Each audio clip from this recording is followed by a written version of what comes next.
Cervical cancer, this is the second most commonest cancer in Indian women.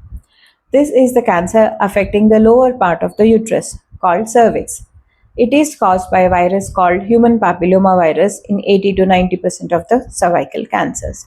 Now, this human papilloma virus need not just cause cervical cancer, it can cause vaginal cancer, vulval cancer, anal cancer, and also oropharyngeal cancer. This virus affects almost or most of the population who are sexually active in their lifetime. Because this is harmless, many women wouldn't know when they got the infection. But the good part is 80 to 90% of them clear in 1 to 2 years of the infection. So it goes away. But some virus types in some women with high risk factors can turn into cancer over a long period of time.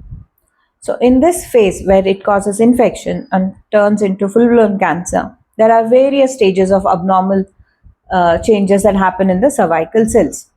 So this is the time where we can detect these abnormal cells and treat and avoid them from getting into cancer.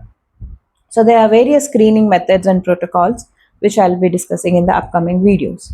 Now, there is another way to prevent cancer, which is by HPV vaccination, which is given to mainly the young girls, but also up to the age of 45. Again, I'll be discussing in detail in the upcoming video.